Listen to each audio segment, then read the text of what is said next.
yang saya hormati pimpinan Pondok Pesantren Nurul Falah, Ustadz Jalaluddin MPD, dan yang saya hormati Ketua Muhadharah sekaligus pengasuh bagi kita semua, Ustadz Ahmad Solihin SPD, dan yang saya hormati Ustadz Idris SPD. Pertama-tama dan yang paling utama, marilah kita panjatkan rasa puja serta puji syukur kita atas kehadirat Allah Subhanahu wa Ta'ala yang telah memberikan kita beribu-ribu nikmat sehingga Albert Einstein pun tidak dapat bisa menghitungnya. Yang kedua kalinya, salawat serta salam marilah kita panjatkan atas kehadirat Nabi besar kita, Nabiyina wa Syafi'ina wa Maulana Muhammadin, yang telah membawa kita dari zaman jahiliyah hingga zaman Islamiyah, dan dari zaman gelap gemilang hingga zamannya terang benderang.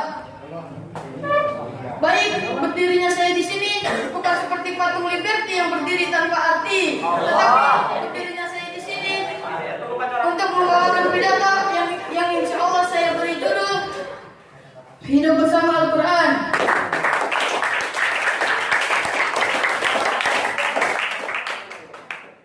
Al-Quran atau kalamullah, perkataan Allah yang diturunkan kepada Nabi Muhammad SAW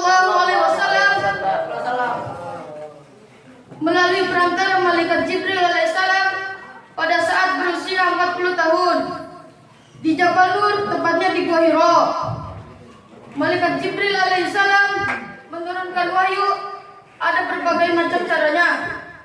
Cara yang pertama yaitu dengan cara menampakkan wujud aslinya. Cara yang kedua yaitu dengan cara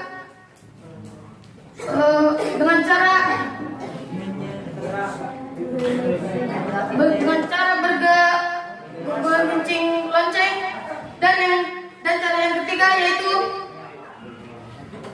dengan menyerupai pria yang tampan. Ayat pertama yang diturunkan oleh Allah Subhanahu wa Ta'ala adalah surat Al-Alaq dari ayat 1 sampai dengan ayat 5 yang berbunyi, A'udzu billahi minasy syaithanir rajim. Bismillahirrahmanirrahim. Iqra bismi rabbikal ladzi khalaq. Khalaqal insana min 'alaq. Iqra wa rabbukal akram.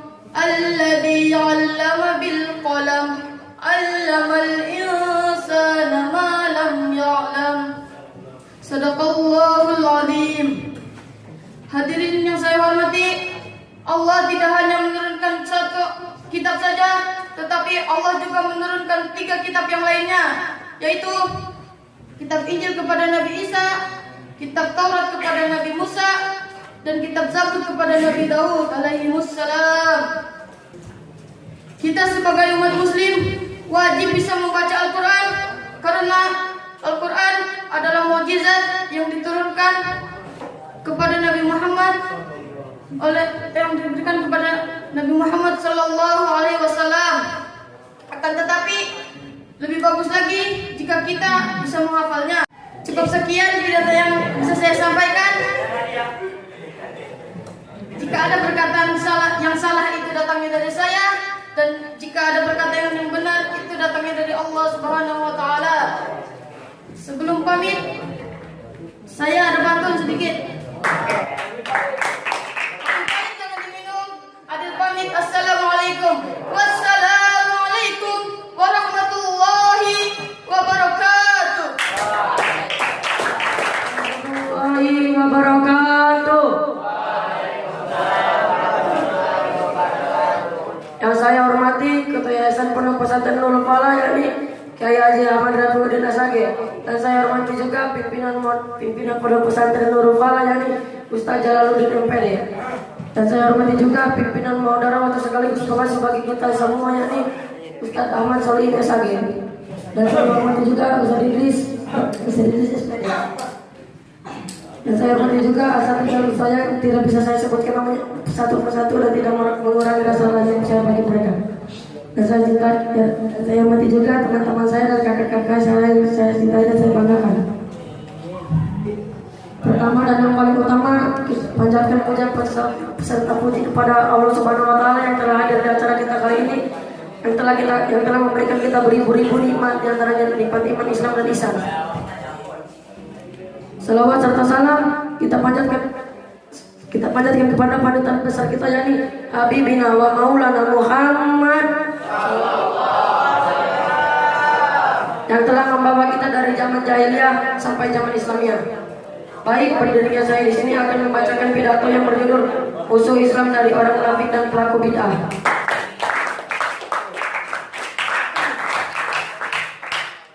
Dalam pernyataan Nabi Rasulullah SAW tidak menggunakan kata munafik.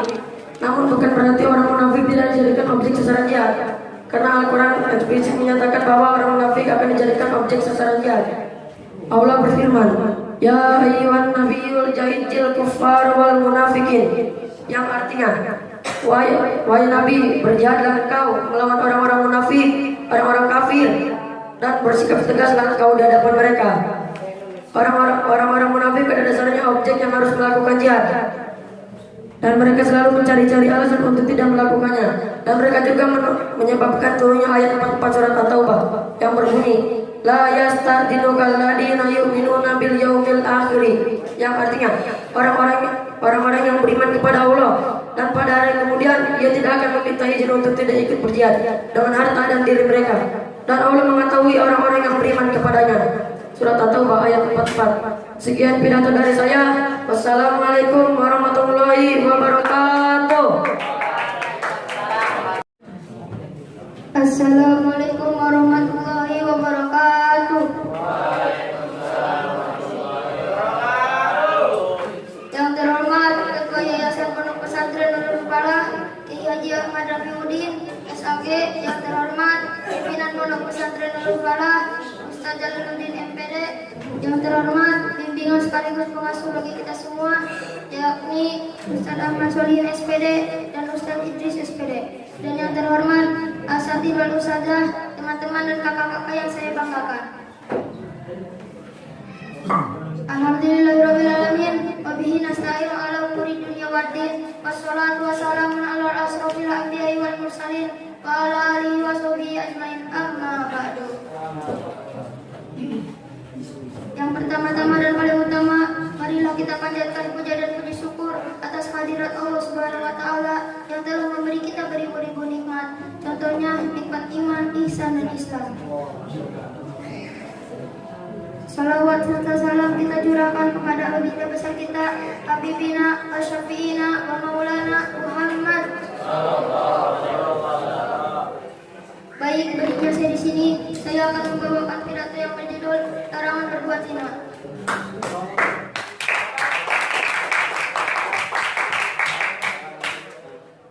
Islam sangat keras dalam melarang perzinaan, mengingat persoalan memelihara keturunan merupakan salah satu dari 5 hal yang menjadi tujuan syariat Islam, yaitu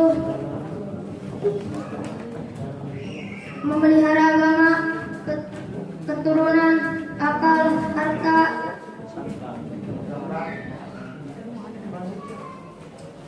dan jiwa.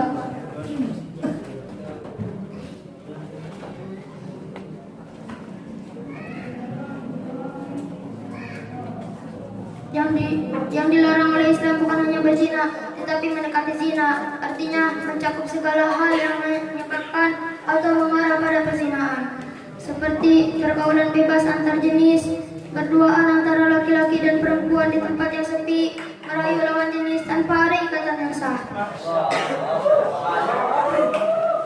Begitu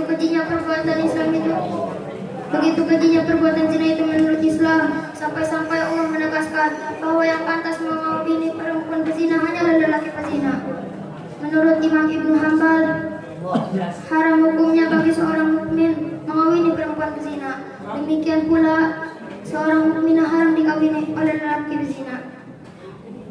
Pada akhir zaman seperti sekarang ini, di saat dunia sudah dipenuhi oleh canggihnya informasi dan komunikasi, banyak hal yang menyebabkan menganjurkan seseorang, terutama muda dan mudi, untuk berbuat zina. Penyebabnya adalah pergaulan bebas antara laki-laki dan perempuan di sekolah, di tempat hiburan, bahkan juga di rumah. Adanya tontonan film atau adegan porno yang saat ini sangat mudah didapatkan melalui internet. Pengaruh mode cara berpakaian yang transparan, ketat, mengumbar aurat sebagaimana yang disukai oleh wanita sekarang ini merupakan salah satu faktor yang menyebabkan terjadinya perzinahan. Minimnya kontrol orang tua terhadap pergaulan anak, termasuk kurangnya komunikasi antara orang tua dan anak karena kesibukan orang tuanya bekerja. Adanya penghalusan istilah yang cenderung menyesatkan. Dahulu orang yang berzina dikatakan pelacur, sebuah istilah yang cukup menjijikkan sehingga orang cukup takut untuk melakukannya. Sekian pidatoran dari saya, kurang lebihnya mohon maaf. Wassalamualaikum warahmatullahi wabarakatuh. Assalamualaikum warahmatullahi wabarakatuh.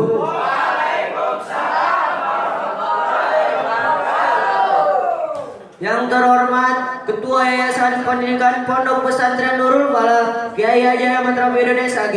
Yang terhormat Pimpinan Pondok Pesantren Nurul Falah Ustadz Jalaluddin MPD. Yang terhormat Ketua Muadaros sekaligus pengasuhan bagi santri putra Ustadz Ahmad Solihin SPD. Dan yang terhormat Ustadz Idris. Alhamdulillahirabbil alamin wa bihi nasta'in ala umuri dunya waddin. Wassalatu wassalamu ala asrofil anbiya'i wal mursalin wa ala alihi washabihi ajmain. Amma ba'du. Yang pertama-tama dan yang paling utama, marilah kita panjatkan puja berserta puji syukur kita atas kehadirat Allah Subhanahu wa taala yang telah memberikan kita beribu-ribu nikmat maupun nikmat Islam, iman wal ihsan. Dan tak lupa salawat serta salam tercurahkan kepada baginda kita, yakni Habibina wa Syafiina wa Maulana Muhammad yang telah membawa kita dari zaman Utsman bin Affan sampai zaman yang berbahagia saat ini. Baiklah, berdiri saya di sini, saya akan berpidato yang berjudul Kedua Orang Tua.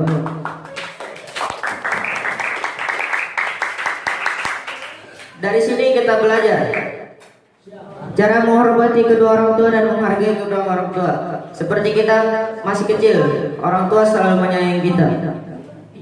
Sebagaimana seorang ibu yang mengandung kita selama 9 bulan lebih, ibu juga yang melahirkan kita dan menahan rasa sakit yang begitu besar dan mempertaruhkan hidup dan mati hanya untuk melihat seorang anaknya. Dan ayahlah yang menjaga kita, dan ayah juga yang menafkahi kita. Ayah yang memberikan kita pakaian, mainan, dan ayah yang menafkahi kita untuk mengenyam pendidikan.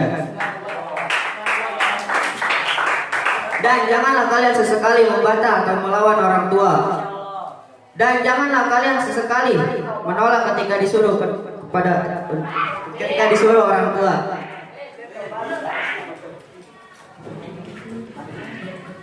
Kalau kalian melawan kepada orang tua, membantah kepada orang tua, dan tidak taat kepada orang tua, maka kalian adalah termasuk anak yang durhaka.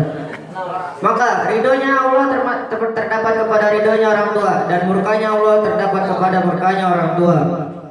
Dan hormatilah orang tua kalian selagi masih ada, dan hormatilah dan taatilah mereka. Dan teruntuk yang tiada, doakan kedua orang tua kalian dan ziarahlah ke kuburan. Sekian pidato saya malam hari ini. Wassalamualaikum warahmatullahi wabarakatuh. Assalamualaikum warahmatullahi wabarakatuh. Yang saya hormati Ketua Yayasan Pondok Pesantren Nurul Falah Kiai Haji Ahmad Rafiuddin SAG, dan saya hormati pimpinan Pondok Pesantren Nurul Falah Ustadz Jalaluddin MPD, dan yang saya hormati bimbingan dan pengasuh bagi kita semua Ustadz Ahmad Solihin dan Ustadz Idris SPD. Alhamdulillahirabbil alamin wa bihi nasta'in wa ala umuri dunya waddin wassalatu wassalamu ala asrafil anbiya'i wal mursalin wa ala alihi washabbihi ajmain. Amma ba'du.